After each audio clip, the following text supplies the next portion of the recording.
Hello everyone and welcome to Let's Play Super Mario Brothers, Super Mario All-Stars. This is World 2, and right above this block is supposed to be a 1-up, but unfortunately I couldn't find it. So I guess the map I looked at was wrong. This first world actually has 2 bonus areas, and we'll see the bonus areas at the end of the video, so stick around for that. One thing I wanted to mention, Mode 7 graphics that I kind of briefly touched on.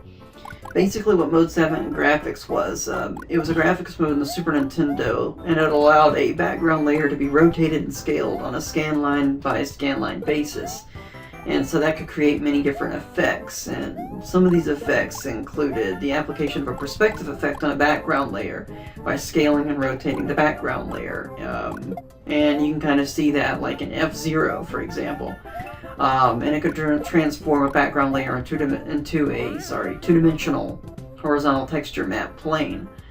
So you could create kind of a 3-dimensional effect. Also, you could translate things rather easily even if you didn't rotate them, like the background here.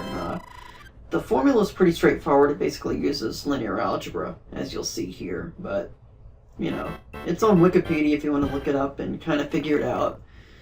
But if you've taken linear algebra, this should kind of be self-explanatory for you, or at least kind of explain it. At any rate, this is the first water world that we have. We are introduced to the bloopers, which are one of my favorite enemies. Not really.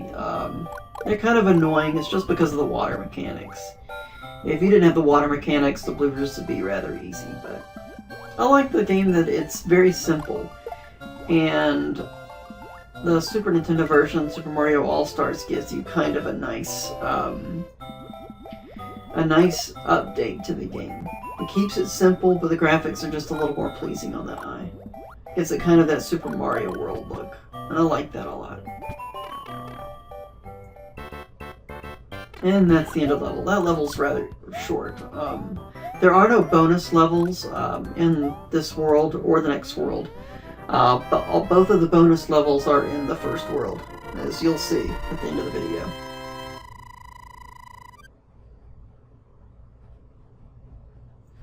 And World 2-3 is pretty cool. I remember the first time I played this, probably late 80s when I had a Nintendo.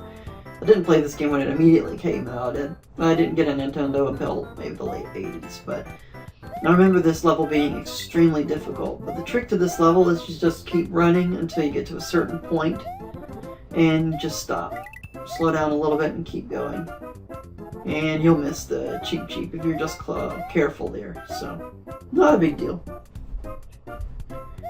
And it's funny, every level I try to get as close to the top of the flagpole as I can, and sometimes I miss, sometimes I fail, but like I said, it's a leisurely Let's Play, and you know, I'm gonna have fun with it. Just gonna do it because I want to do it. This is another one of those worlds where you just kind of run. And I noticed with some of these, if you just keep running, you'll miss everything. Or it'll miss you. The one spot where you can't really run too fast is through here towards the end. But that's okay. I was kind of waiting for another fireball there. There we go.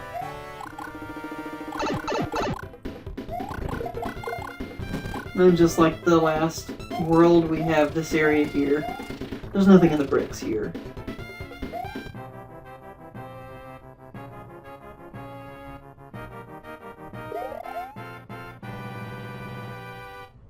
And there you have it. And that's World 2, pretty much in a nutshell. Pretty short, but interesting nonetheless. And in the next episode, we're going to take care of World 3. And you can see there's a little bit of snow around here, so what's going to happen? The bonus areas, there's 2 of them in this episode. The first one here, I'm kind of screwing around a little bit too much. But the first one here is a fine, and it pretty much skips across most of the world. And I like how they still give you that bonus portrait in the background, even though it's in the middle of the clouds there. The graphics update was a little, well, I mean, it's great for the early 90s. I'm kind of glad that they did this. It gives the games a bit of a replay value. The only disappointment that I had in the games was the Wii version when they re-released it. They pretty much just, they didn't change anything.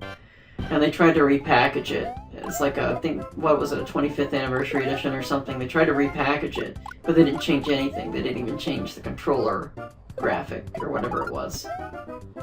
That showed you what buttons do what. But anyway, the other bonus level is over here, and if you take the vine up there, you'll miss this.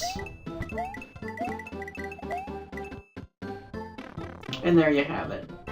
It doesn't skip past much of the level. So anyways, thank you so much for watching. Have a wonderful day. Bye.